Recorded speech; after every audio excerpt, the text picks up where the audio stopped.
Welcome to the Badass Reset Club, the place where we stop waiting for motivation and start building strength, energy, and resilience.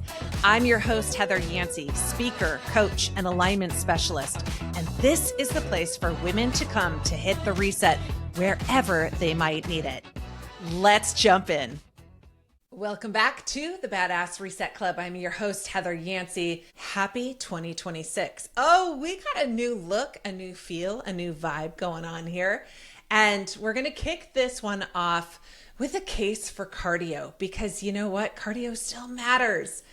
And we're going to talk about why it works best when it's paired with strength training. But I have been thinking of rebranding, thinking of, changing things up a little bit. We're going to talk about why cardio needs a rebrand. I've been looking at things that are, in my feed, in social media. It's really getting to me. Cardio is not the enemy. It's been misused. It's been a little bit thrown under the bus, but I think it's also been misunderstood. When I look at influencers, and that makes me cringe a little, when I see influencers on social media in fitness who are completely trashing cardio so that only strength training and walking is a thing that's done in midlife. Yes, those are so important. I talk about them all the time. But we can't just throw cardio away. We need it. It's not a problem, and it's not the problem. And it's also not cardio versus strength. What the problem would be is cardio without strength. And we've got to get over the fact that cardio doesn't mean punishment. It's not about shrinking. It's not about endless HIIT. It's really about heart health. It's about metabolic health. It's about mitochondrial health. It's about longevity. And it also has to do with your confidence. So I want to start off with just saying, strength is what builds your engine, but cardio teaches that engine to run efficiently. So let's dive in. We're going to talk about the case for cardio, and we're going to talk about it in big buckets of health. You are hearing this from the former cardio queen. I did cardio 85-90% of the time for the better part of 15 years. And I love cardio. I love running. I'm an endurance junkie. But I did switch over. I did become that extreme lover of strength training for what it does for our body composition, for our bones, for, feeling confident and strong and badass. I will never leave my strength training. But just letting you know, this is coming from a former person who absolutely loved cardio. It's what I lived for. And if we're going to think about cardio and putting it into these big buckets of health, we're going to break it down. The first bucket we would talk about is going to be cardiovascular and metabolic health. Those are the most important ones. Cardio helps us to lower cardiovascular disease. It helps us to improve insulin sensitivity and blood sugar regulation. It helps us to support blood pressure and cholesterol profiles. And, I've got a history of heart disease, and I have, parents that both dealt with cholesterol issues. There's a genetic component to this. And so if I need to fight that genetic component, I'm going to use everything that I can. And cardio is going to be one of them. It also improves your VO2 max. And that's a major predictor for longevity. So if you're someone who tracks these things, if you're someone who pays attention to, what's happening with your VO2 max, what's happening with your blood pressure. Ooh, guilty. My doctor will tell you I'm a little guilty from taking my blood pressure as much as I probably should. But I use cardio as this tool to help me for that particular bucket. And if we move on to the next bucket, that's going to be your mitochondrial health and your energy. Cardio improves the mitochondrial numbers and efficiency. So the better your mitochondria, the better your energy, the better your fat oxidation, the better your recovery. It's especially important in midlife when mitochondrial function starts to naturally decline. So we don't look at it as a failure. It's just something that naturally happens. So let's do everything that we can in our power to keep that mitochondrial function jamming. Years ago, I was on a Ragnar team, the 200-mile relay. And I've done this for the better part of almost every year except 2020 since 2009. in the early days, I was on the mitochondriacs, and I remember being part of the mitochondriacs and not fully understanding what the hell that meant. What was our team name? I didn't even know. It's a bunch of Microsoft people who, were just lovers of running as well. So every time I hear mitochondria, I get a little throwback to the red shirts from that team of the mitochondriacs. When we think about our mitochondria and our energy, your energy is precious. It's so precious. And oftentimes we're feeling like we're a little bit depleted in energy. And so we've got to make sure that we have this fine balance, and wait for it because it's coming, what that balance is. We've got to have the fine balance of how we're training, how we're recovering. So this cardio, it doesn't just mean go add in all the cardio. We've got to be smart about it. So let's move on to the third bucket. That's your longevity and your health span. Cardio is going to support heart health. It's going to support brain health. It's going to support mobility and independence as we age. So it's not just about living longer. It's about being a little more capable as we're living longer. We want to make sure that we're doing everything that we can to support this journey and making sure that we have the right doses. The, right balance is going to be key. And the fourth bucket that we're going to talk about is feeling stronger and more capable in real life. Like, how does this apply to your real life? Are you walking those hills in your neighborhood without gassing out? Are you carrying in the 5 bags of groceries like the badass you are, or hiking or traveling, or just, busy living? Cardio is going to help build that confidence. It's not just conditioning. It's helping you to make sure that you feel more capable with those real life tasks. So let's talk about what that minimum effective dose is. And these are guidelines without guilt. Like, I don't want anybody to feel like, oh, well, I don't do that, so I must not be, doing what I'm supposed to do. There's many ways to hit this. There's many ways to skin the cat, as they say. So here's the baseline guidelines. We all know, we've all been told we need 150 minutes of moderate intensity cardio per week. Maybe you didn't know that it was moderate intensity. Maybe you just kind of thought it was 150 minutes of like movement or cardio. No. Moderate intensity. So if we take our regular walking, sometimes we're not at a moderate intensity when we're out for a walk. Sometimes it's a real leisurely walk to get some fresh air. And so we've got to pay attention to that minimum dose, 150 minutes. If you're not doing 150 minutes, you can look at it this way. You could do 75 minutes of vigorous activity. And we're going to kind of talk about what that means in just a moment of, what is moderate, what is vigorous. But you could look at it as either more of your moderate or less of a vigorous, or maybe a beautiful combination of both. So here's some examples. Just thinking out loud here. You could do like 5 30-minute moderate sessions. You could do 3 45 to 60-minute moderate sessions. You could do 3 25-minute vigorous sessions. You get where I'm going with this? Like, shorter sessions can be stacked across the week. Those absolutely count. When it comes down to your time, to your energy, what is there to give? Where do you have the space for that? It doesn't need to be perfect. You just need to make sure that each week this is happening. So let's talk about what actually counts as cardio. And this is going to maybe help clear up confusion. Moderate intensity cardio, that is 50 to 70% of your max heart rate. It's zone 2 energy. It's like real fast, brisk walking. And oftentimes that's not me on the walk with my dogs because she stops to smell too much. It's hiking on a moderate terrain. It's light cycling. It's jogging at a conversational pace. It's easy swimming. It could be rucking. It's where you can talk, but you can't necessarily sing your favorite song. And this is really important with moderate intensity cardio. The important piece of it is you're building the aerobic base. You're supporting fat metabolism. You're improving recovery from strength training. That's why we do it.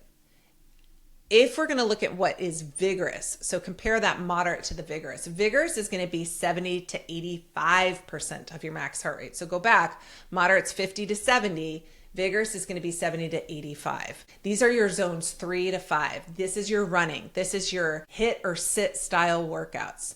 This is your spinning. This is like those tempo cycling workouts. This is rowing sprints. It's really aggressive hiking with, those hilly intervals. And this is where it's important. It helps your VO2 max. It trains your heart, and heart rate recovery.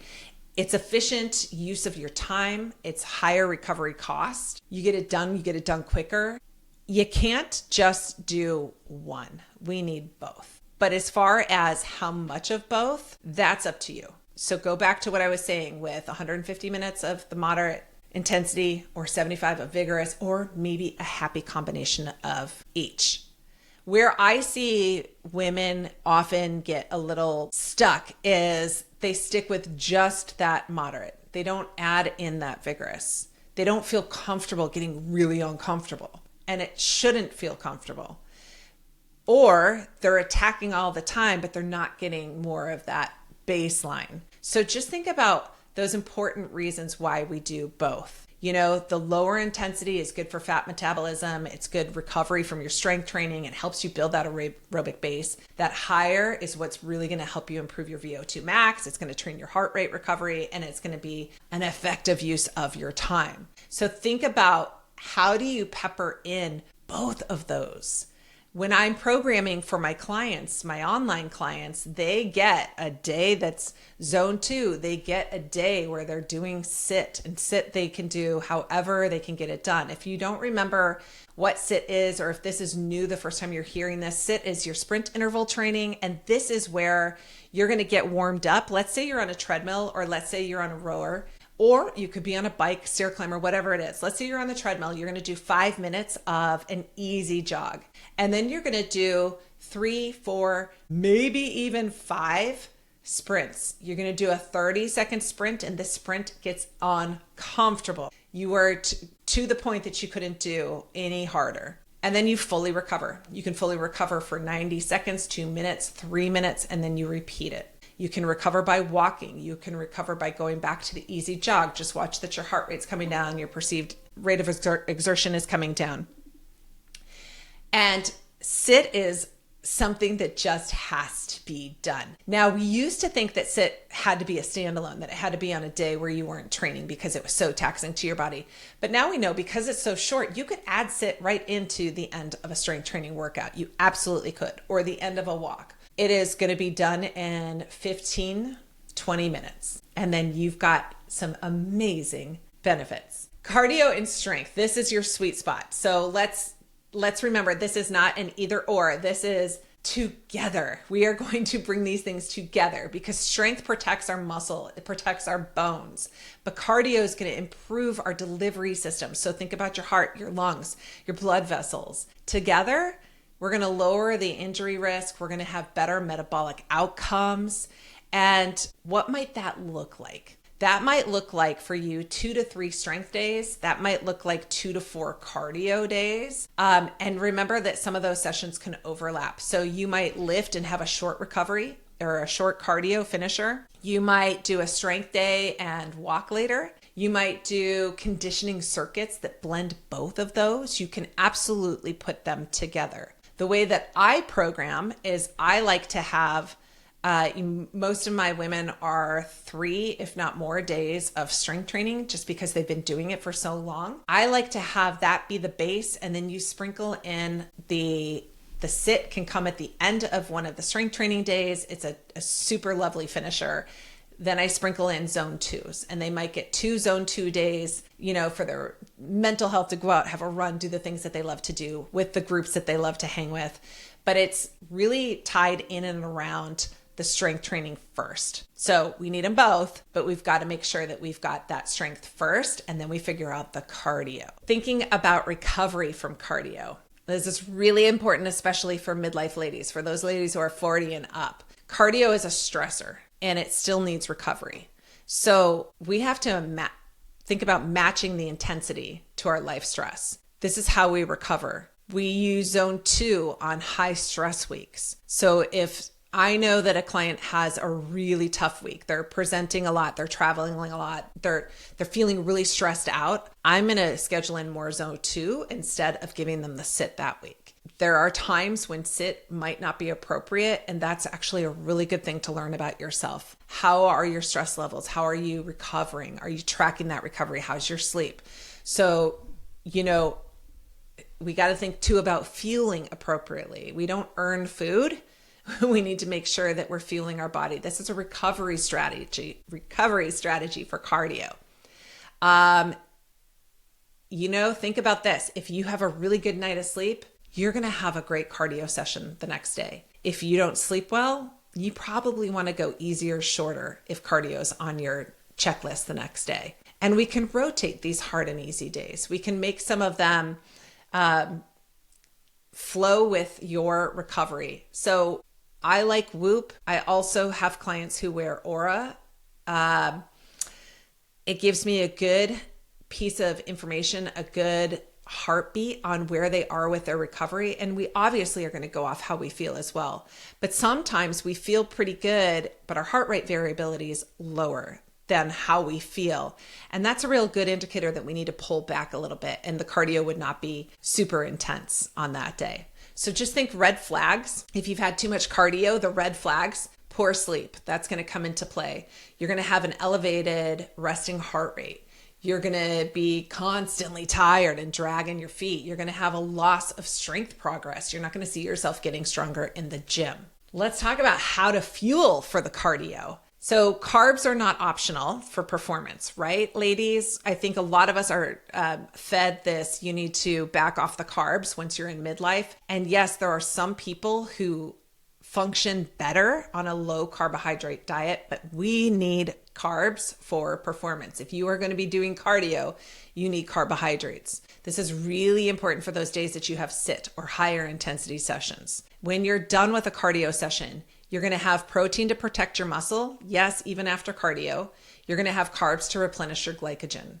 You're going to have hydration with electrolytes to help you out as well. So we just think like under fueling cardio is what turns into a stress grenade. That thing is just going to blow if you're not taking care of yourself. What is the best cardio? Do we know?